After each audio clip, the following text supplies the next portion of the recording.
სახელითა მამისათა და ძისათ და სულისა წმინდისათ სანამ ადამიანი ცოცხალია, ანუ ხორცში იმყოფება, მანამდე აქტუალურია ის საკითხი, რომ რამდენად უსაფრთხოდ იმყოფება იგი ქრისტიანობის წიაღში, რამდენად დაცულია მისი რწმენა და მისი ერთგულება ქრისტესადმი, ანუ ეკლესიისადმი. რამდენად ეყოფა მას რესურსი, რომ სიცოცხლის ბოლომდე, უკანასკნელ ამოსუნთქვამდე მან შეძლოს სულიერი ცხოვრება, შეინარჩუნოს რწმენა, შეინარჩუნოს მოუკლებელი უფლის ძიება, შეინარჩუნოს მუდმივი სინანული, ანუ მეტამორფოზის პროცესში იმყოფებოდეს სულ, შეინარჩუნოს დუღარება სულისა, მადლიერება ღვთისა, შეინარჩუნოს სტატუსი ქრისტეს მოწაფეობისა და შესაბამისად იცხოვროს ამ სოფელში, შეინარჩუნოს ღირსება ქრისტეს ღვთის შვილობისა და შესაბამისი ღირებულებებით იცხოვროს და აი ეს ყველაფერი, რომელიც და სულის დუღარება, რა თქმა უნდა, ღვთისა და მოყვასის სიყვარული და ყველანაირ განსაცდელს, რომელიც ცდილობს აი ეს რაც ჩამოთვალეს მისი სულიდან აღმოფხრას, ყოველ განსაცდელს ღირსეულად დაუპირისპირდეს. სანამ ჩვენ ხორცში ვიმყოფებით, ამ ყველაფრის დაცვა, შენახვა, გადარჩენა არის აქტუალური. ბუნებრივია ასე დროს კითხვა ავტომატურად ჩდება, რომ და რა ვქნათ იმისათვის, რომ ეს ასე იყოს. რა თქმა უნდა, ეკლესია უშურველად გვასწავლის ჩვენ ამის შესახებ და მათ შორის ყოველ წირვაზე იმ საკითხავებით, რომელიც სამოციქულოსა და სახარებიდან იქნება ხოლმე აღმოკითხული. აი მათეს სახარებაში მესამე თავია დღეს ვკითხულობ. ივანე ნათლისმცემლის სიტყვები, რომელიც გაიმეორა უფალმა ფაქტობრივად თავის მისიონერული მოღვაწეობა ადამიანად მოსულმა ღმერთმა დაიწყო იოანეს სიტყვების გამეორებით. რა თქმა უნდა, ეს ნიშნავს იმას, რომ იოანეც მისი დავალებით და მისი მადლით მოქმედებდა. იტყო და შეინანეთ, რამე თუ მოახლოებულ ართ სასუფეველი ცათა. აი ერთ-ერთი უმთავრესი პირობა ის, რომ ჩვენ შევინარჩუნოთ, რაც ჩამოვთვალეთ ყველაფერი ის, არის მოუკლებელი სინანული. და მოუკლებელი სინანულის мотиваცია, რამე თუ მოახლოებულ არ სასუფეველი ცათა. ამ სიტყვას მოახლოებულ სასუფეველი ცათა რაღაც ესეთი ორგვარი განმარტება შეიძლება მიეცეს. ერთი ის, რომ ჩვენი გარდაცვალება მოახლოებულია, თავისთავად ცხადია, იმიტომ რომ ადამიანი დიდხანს არ ცხოვრობს ამ სოფელში. მეორე ის, რომ უფლის დიდების დაბრუნებაც კაცმა რო თქვას მოახლოებულია და ასე თუ ისეა ის ყველა შემთხვევაში მოხდება და მესამე ჩვენი ეკლესიაში მყოფობა, რომელიც არის უხარისხო. ანუ ჩვენ ეკლესიაში მყოფობით ვართ ღვთის სამეფოში, მაგრამ უხარისხოთ ვართ, ამიტომაც არის რომ ვერ განვიცდით, ჩვენი გული თანამონაწილე ვერ ხდება იმ ყოველივესი, რაც ჩვენ გვესმის და ჩვენი რწმენის შესაბამისი განცდა არ აქვს ჩვენს გულს. ამიტომ სასუფეველში თან ვართ და თან მოახლოებულია ჩვენს გულთან არის და აი უნდა გაიხსნას და ვერ იხსნება და ამისათვის აი ეს მეტამორფოზის პროცესი არ უნდა გაჩერდეს. ანუ ის რომ მე мотиваცია მქონდეს მუდმივი სინანულისა, ეს ცხადზე უცხადესია, პირდაპირ ჩვენ თვალწინდებს мотиваცია უნდა მქონდეს, აბა რა, იმიტომ რომ მე ხო ვიცი რომ როგორც მწამს, ისე ვერ განვიცდი. გესმით? აი ეს არის. ჩვენ ხედავთ, რომ გარეგანი რელიგიურობა შემდეგ მუხლის მიხედვით დავინახავთ, რომ გარეგანი რელიგიურობა, უბრალოდ გარეგანი რელიგიურობა ამას არ შველის. ნათელს იღებდეს იოანესაგან, იორდანესა შინა მისგან და თავის ცოდვებს აღიარებდა. თითქოს კარგია, მაგრამ ეხლა ნახეთ რა ხდება, ყველა მიცეთ ჩვენ ეს ადგილი, იხილა მრავალნი ფარისეველნი და სადუკეველნი. ნუ ვიტყვით, რომ ჩვენ არც ფარისევლები ვართ და არც სადუკევლები. პირდაპირ გაგებით იმ პოლიტიკური, იმ რელიგიური პარტიის წარმომადგენლები, რომელსაც ფარისევლობა და სადუკევლობა ერქვა, რა თქმა უნდა არ ვართ, მაგრამ სულიერი გაგებით რა ვიცი. პატარა გამოცდილება ხომ აქვს. ნამდვილად ფარისევლებიც ვართ და სადუკევლებიც. ფარისევლები ვართ იმიტომ, რომ ჩვენი სულიერი ცხოვრებაში აქცენტს გარეგანზე უფრო ვაკეთებთ ვიდრე შინაგანზე. ეს ეხება თვით ისეთ საიდუმლოებას, როგორიც არის ზიარება და ეს ეხება ასევე ისეთ დიდ საიდუმლოებას, როგორიც არის ღმერთთან დიალოგი და გარეგან მსახურებად. აი, ლოცვები წავიკითხე და რამე რო წაიკითხე. გესმით, წავიკითხე. წაკითხვა კი ეს დიალოგი უნდა იყოს ღმერთთან, ხო? ანუ აქაც რაღაც პრობლემა გვაქვს და ზიარებასთან დაკავშირებით პრობლემა გვაქვს, როცა რაღაც რელიგიური რიტუალის დონეზე დავიყვანეთ ზიარება, ან ის რომ, ესე იგი, ემად რამე არ დამემართოს, ამიტომ ბეზიარები, ან კიდე, ამ სოფელში პრობლემების მოგვარება და 1000 მიზეზები განვიკურნო და ასე შემდეგ.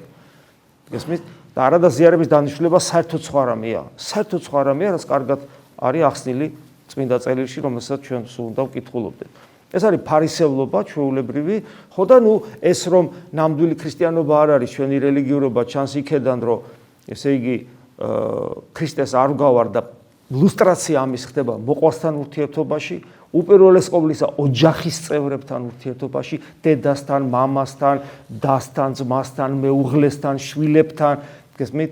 არ არის რა ეს ურთიერთობა ქრისტიანული.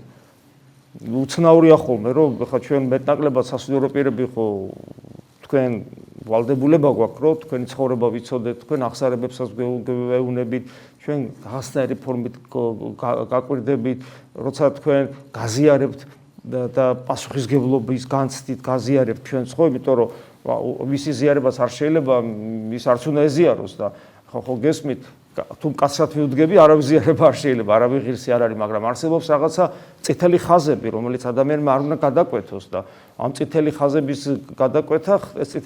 გადაკვეთა ხდება ხოლმე ხან სასიკვდილო ცოდვებით. აი როგორ შეიძლება ადამიანმა ეკლესიური ადამიანი, რომელიც მაზიარებელია, თქვათ ხანდახან იმრუშოს. ან მაგალითად ითამაშოს ესე იგი გაზარტული თამაშები, კაზინო იქნება ეს თუ რა ვიცი 1000 რაღაცა, ხო? და ხდება, ჩემ თვალწინ ხდება ხოლმე ეს. ან როგორ შეიძლება მაგალითად ადამიანი პერიოდულად დათორეს ხოლმე, ისე დათორეს, რომ თავს აღარ პოულობდეს და თან მაზიარებლად ითვლებოდეს. ან თქვა ნარკომანობდეს და ან თქვა მშობელს შეურაცხყოფდეს, ან თქვა მეუღლეს შეურაცხყოფდეს და ასე შემდეგ. გესმით, რამდენი მაგალითია ამისი. ეს არის სუფთა ფარისევლობა. და მეორე, სადუკევლები. სადუკეველი მაინც ხო არა ვართ ადამიანი ტყვის და ვართ, იმიტომ რომ სადუკეველი არის ის მორწმუნე, რომლის ცხოვრებაში, მოდი ესე ვთქვათ, სოფხედელობრივად ვის რა დოქტრინა ჯერა, ამას პრინციპული მნიშვნელობა აქვს რაღაც მნიშვნელობა, მაგრამ თავარი ხო ცხოვრების წესია. ვინ არის სადუკეველი, რომელსაც მარადიული სიცოცხლის არ ჯერა და ჩვენ ყოველთვის გვჯერა მარადიული სიცოცხლის? ჩვენ ცხოვრებაში მარადისობა უფრო აქტუალურია ვიდრე ყოფითი საკითხები? და როგორც კი დავინახავთ, რომ უფრო აქტუალურია და უფრო მტკივნეულია და უფრო გასახარელია და უფრო მნიშვნელოვანია და უფრო სადარდებელია ამ ქვეყნიური საკითხები, სადუკეველი ხარ, აბა რა ხარ? ასე რომ აი ეს ფარისეველი და სადუკეველი, რომლებიც მიდიან იმისათვის ცოდვები აღიარონ, ნახეთ რა შეუნება, ნაშობნო იქედნეთანო, ანუ გველის ნაშობნო. ნახეთ რა მკაცრი შეფასებაა. და ვინ გიჩვენათო თქვენო სიუტოლოა მე მისგან რისხვის საიდან ხვდებით საიდან ფიქრობთ რომ თქვენ ესე იგი მომავალ რისხვას ანუ ის რომ ღმერთთან შეხვედრა რომ საშინელი იქნება თქვენთვის ვინ გითხრათ რომ ამას თქვენ გადარჩებით და ამას თქვენ აცდებით ანუ თუ ჩვენ ფარისევლებად და სადუკევლებად დარჩებით ჩვენი შეხვედრა ღმერთთან იქნება საშინელი იმიტომ ქვია მას საშინელი სამსჯავრო არა იმიტომ რომ ღმერთია საშინელი არამედ იმიტომ რომ ჩვენ ფარისევლები და სადუკევლები ვართ გესმით რა შეასახა და ვინ გიჩვენათ რომ თქვენ ამას გაექცევით და რას ნიშნავს ეს აუცილებლად უნდა გარდავიცვალო და აუცილებლად პასუხი უნდა ვაგო ღვთის წინაშე ანუ ეს სიტყვები ეს ტექსტი ხო თითოეულ ჩვენგანს ეხება და რატომ წერია რომ გამოვფხიზლდე და ის რაც თქვი თავიდან რომ ჩემი რწმენა არ დავკარგო და ეს რწმენის გადარჩენა ყოველთვის აქტუალურია სანამ ჩვენ სუნთქავთ ხო, აქედან გამომდინარე უნდა შევხედო ამას, რომ ეს არ დამემართოს, რაც იმხილება წმინდა წერილში, ამ შემთხვევაში იონე ნათლისმცემლის მიერ. და რა გავაკეთო და აგზელებს იონე ნათლისმცემელი. ყავთ უკვე ნაყოფი ღირსი სინანულის, ათუ მე თუ მეტამორფოზის პროცესში, ანუ მონანული არის მეტამორფოზის პროცესში მყოფი ადამიანი. ეს ძალიან მნიშვნელოვანია, რომ ვიცოდეთ. ზოგს კი სინანული გონია აი ეს სენტიმენტალური ცრემლები, ან სინდისის ქეჯნა და უიცოდე ღვთის წინ. ეგ არ არის სინანული. სინანული არის მეტამორფოზის პროცესი, როცა შენ რეალურად იცვლები. გესმით? და ეს თუ ხდება ჩვენში, მას აუცილებლად ნაყოფი გამოაქვს. ამიტომ გვეუბნება, რომ ყავთ უკვე ნაყოფი ღირსი სინანულის, ანუ თუ მართლა ღვთისაკენ ისწრაფი, მეტამორფოზა მაგას ნიშნავს სწრაფა ღვთის მსგავსებისკენ, ღვთის სიყვარულისკენ, ღვთის ერთგულებისკენ, მაშინ უნდა შესაბამის ნაყოფი გამოიღო. რა არის ნაყოფი? ქრისტეს რო გავხარ, ეგ არის ნაყოფი. არც მეტი, არც ნაკლები. და ნუ გქონებთ და იტყვით თავით თვისით, მამა იგვივის ჩვენ აბრაამი. ნუ ეს ქართველებმა როგორ შეიძლება ვთქვათ, ჩვენ ღვთისმშობლის წილხვედრი ქვეყანა ვართ, დიდი წინაპრები ყავდა და ასე შემდეგ. ეს არაფერს ნიშნავს იონე ნათლისმცემელი ამბობს. რამე გეტყვით თქვენ, ვითარმეთ შემძლებელ არს ღმერთი აღდგინებად, ქვათა ამადგან შვილად აბრაამისა.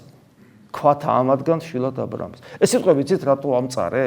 იმიტომ ამწარე, რომ ამით წმინდა წერილი ანუ გამოცხადებითი სიტყვა ღვთისა გვეუბნება, რომ შენ თუ ნამდვილი არ ახარ, ქვაზე უარესი ხარ. დაუსჯელი არ რჩება, იმიტომ რომ მართლა ქვა არ ახარ და შესაბამისად პასუხისგებელი ხარ, იმიტომ რომ თავისუფალი და გონიერი არსება ხარ, ამიტომ დაუსჯელი არ რჩება ჩვენი უღირსება და ამიტომ კვლავ აგზელებს ამ კაცრ სიტყვებს.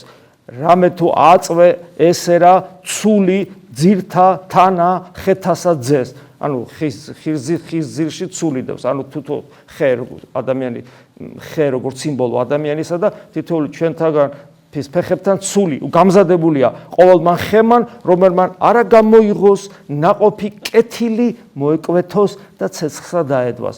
კეთილი, სახიერი, რა არის კეთილი? უფლის სიტყვები გახსენდება წმინდა წერილში. ვინ არის კეთილი? მხოლოდ ღმერთი.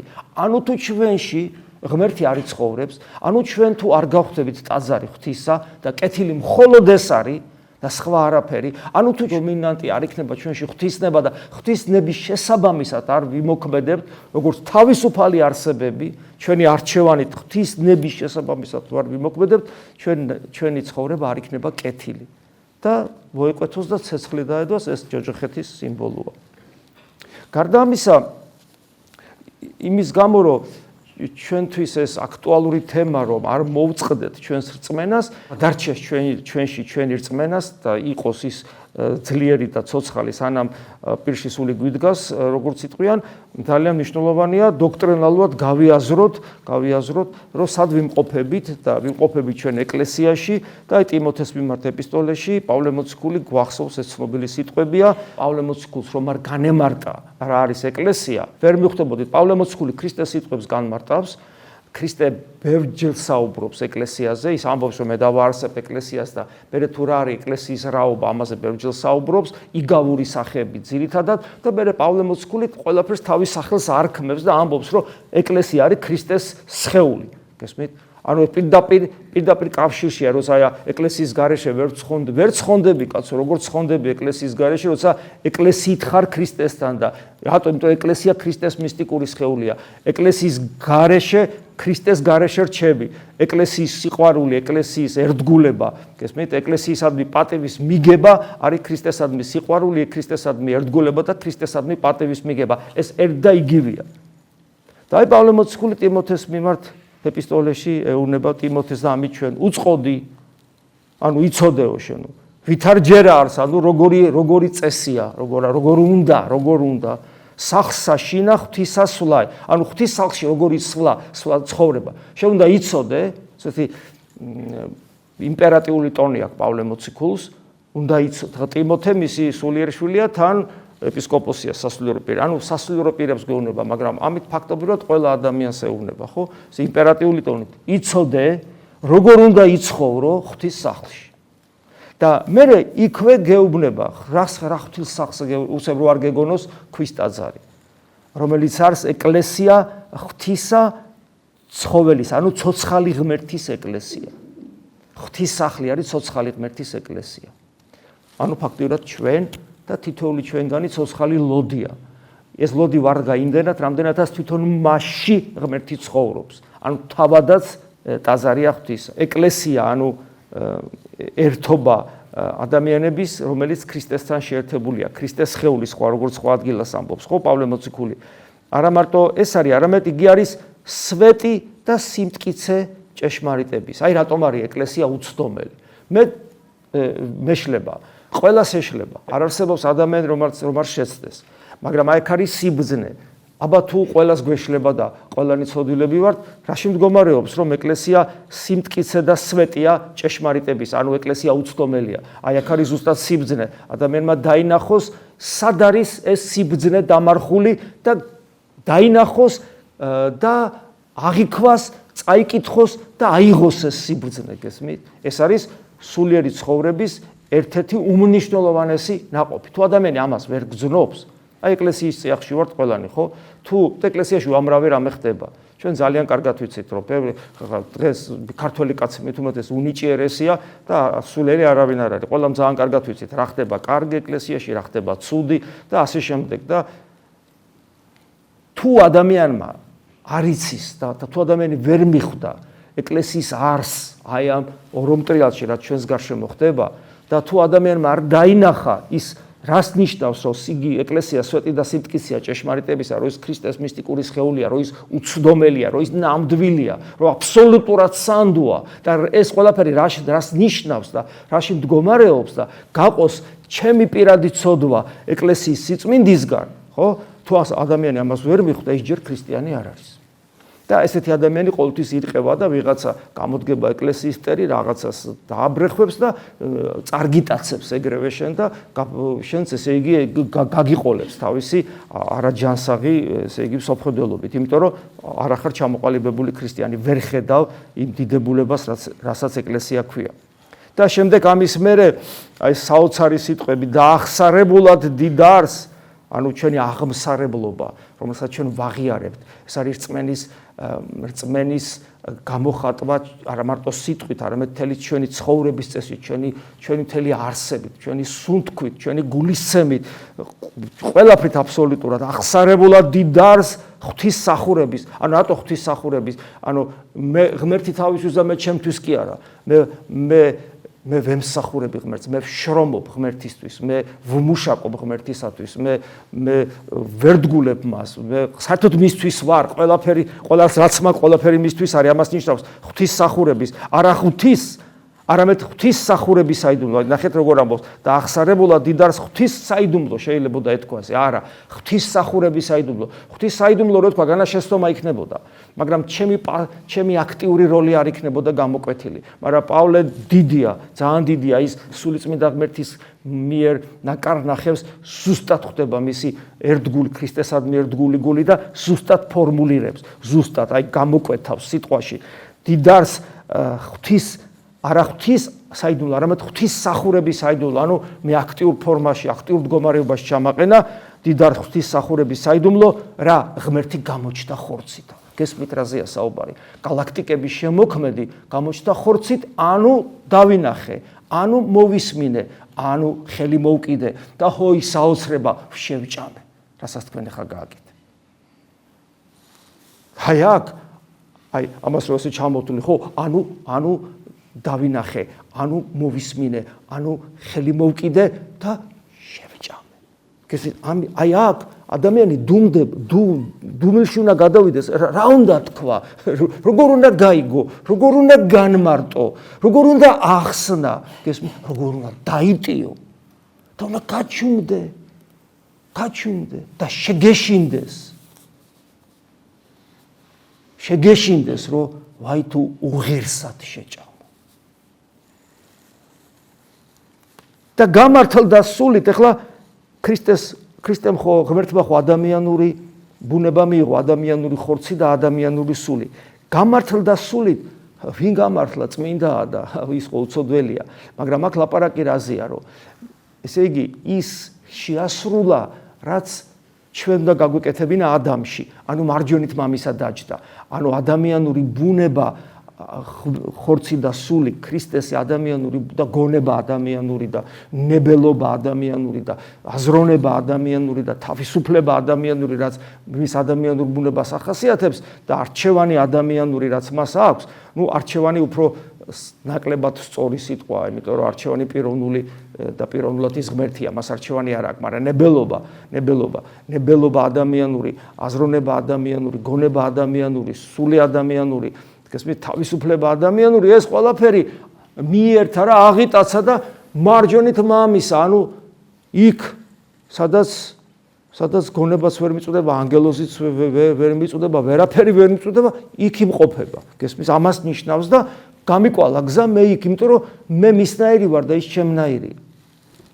ეჩვენა ანგელოზს და აი აქაც ჩანს, ადრეს ისააკასურს რო განმარტავდით, იქ ვამბობდით, რომ ანგელოზების მდგომარეობაც იცვლება, ანგელოზებსაც არ უნახავთ ღმერთი და უცებ გამოჩნდა ანგელოზებისთვისაც, იმიტომ რომ ღმერთის დანახვა აბსოლუტურად შეუძლებელია და უცებ ადამიანური ბუნება რომ მიიღო, გესმით, და პიროვნულად იესო ქრისტე შობილი ბაგაში დაწვენილი, ეხლა ნათლისღება იორდანეში, იონათლისმცემლის წინაშე ქედადრეკილი, ხო, ნაცემი, ნაფურთხები, ჭვარცმული, საფლავში დადებული და ის ვინც გალაქტიკების შექმნა ერთ და იგივე პიროვნებაა. გესმით, აი ეს და ეს ამიტომ დაინახეს ანგელოზს, ჩვენ ანგელოზს და იქადაგა წარმართთა შორის და რწმენა სოფელს, ანუ მთელ სამყაროში იქადაგა 3 წელიწადნახევარი, მაგრამ ეკლესიის მიერ და რადგან ეკლესიის სიტყვა იგივე ღვთის სიტყვა, ეკლესიის მიერ დღესაც ეკლესიის მიერ იქადაგება 21 საუკუნეში ღვთის სიტყვა, ანუ ქრისტე ქადაგებს კვლავ და რწმენა სოფელსა. და შემდგომ ამაღლდა დიდებით. და აი ჩემი მზერა გულში, მაგრამ გულიდან მარადისობაში და მარადისობა არის თავად ღმერთი. ანუ მარადისობა ისე კი არა რაღაც გახანგრძლივებული დრო, არამედ თავად ღმერთი. მარადისობა არის ღმერთი, იმიტომ რომ ადამიანი ქრისტეში არის ყოვლადწმინდა სამების წიაღში. ამას ნიშნავს ამაღლდა დიდებით და ჩემი ყურადღების კონცენტრირება და ჩემი მოლოდინები ყველაფერი არის უკვე ღმერთში და ჩემი სამოთხეც, ჩემი სასუფეველიც, ჩემი სიცოცხლეც არის არა ღმერთისგან მოცემული საჩუქარი, უძღების შვილის თიკანს რო ითხოვს, უფროსი შვილი, არამედ თავად ღმერთი.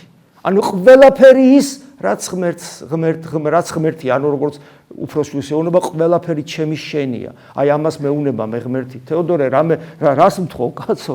ყველაფერი ჩემი შენია. გესმით? აი ამას გვეუბნება ჩვენ ღმერთი და ამიტომ გვიწერია ამაღლდა დიდებით.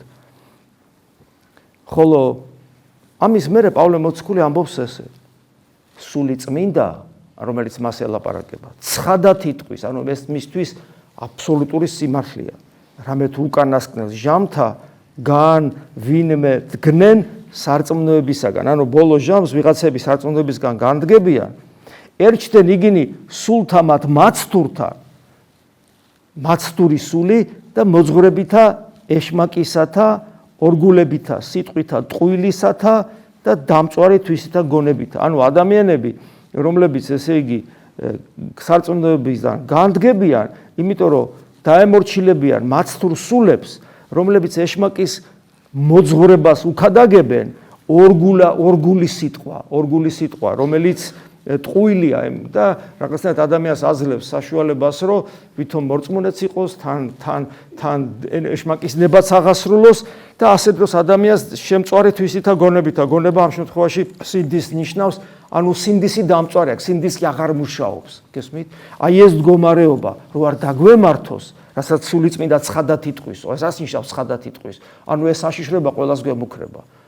გესმით? ამას ნიშნავს. ცხადად იტყვის სული წმინდა მაფრთხილებს. მე რომ აი ფრთხილად იყავი, რომ აი ბოლო დროს და ბოლო დრო თითოეული ადამიანის ბოლო დრო თავის ცხოვრებაა და მით უმეტეს რომ ბერდება და კიდე როდის მოკვდებით არ ვიცი და თან ზოგადადაც უფრო და უფრო მართლა ბოლო დროა და გვეუბნება რომ ფრთხილად იყავით. იმიტომ რომ ეშმაკი განსაკუთრებულად გამძინვარებულად მუშაობს ჩვენზე, რომ ეს ჩვენი სინდისი დაიწვას ისე რომ ვეღარ გავარჩიო კეთილი და ბოროტი და ღვთისნება უარყო და ჩემინებით ვიცხოვრო და რაც მე სიამოვნება ამ ჩემ დაცემულნებას, რაც სიამოვნება, ის მოძღვრება მივიღო და ეშმაკიც იქ არის. ანუ ნახეთ, რაც სიამოვნება ჩემ ნებას, როცა ჩემი ნებით ვცხოვრობ, სიამოვნებით ვცხოვრობ და როცა ღვთისნებით ცხოვრებას ვთილობ, დისკომფორტის ზონიდან გამოვდივარ. და ღმერთი ჩემთვის უნდა იყოს არა ის მაწყობს რომ ღმერთი ასეთი იყოს, მაწყობს რომ ღმერთი ასე მომექცეს, რაღაცა ესე იგი კომფორტულად ვიგზნო. არა, პირიქით ხდება. აი ეს უნდა აკლემი ნემსის ხრელში. პირიქით უნდა განვიძარცო ჩემი საყვარელი რაღაცეებისგან, რომელიც ჩემ ბუნებას მიტმასნილია და ეს კომფორტის ზონიდან გამოვიდე, ის რაც მიყვარს მოვიცილო და ნემსის ხვრელში უნდა გავზრე, რომელიც ტკივნეულია, რომელიც შრომას ითხოვს, რომელიც საკუთარ თავზე იძულებას ნიშნავს, ღვაწლს და ასე შემდეგ. ეს არის ქრისტიანობა. ეს უნდა მახსოვდეს კარგად და ეს რო არ დამემართოს, უნდა ვაკეთო ის, რასაც აქამდე გესაუბრებოდით, რომ გქონდეს ნამდვილი სინანული, რომ არ ვიყოთ ფარისევლები და სადუკევლები, რომ პასუხისმგებლობის წინაშე რო დგავართ, ეს არ დაგვავიწყდეს არასოდეს და გავიადროთ ეკლესიაში რო ვართ, რას ნიშნავს ეკლესიაში მყოფობა. თუ ჩვენ ასე კარგად ამ ყველაფერს გავიაზრებთ, იმედია რომ გადავრჩებით და ბროტისაგან არ ვწდუნდებით და ჩვენს უფალს იესო ქრისტეს არ მოვწყდებით. ამინ. მადლი უფლისა ჩვენისა იესო ქრისტესი და სიყვარული ღვთისა და მამის და ზიარება სულისა წმინდისა იყოს თქვენ ყოველთა თანა. ამინ.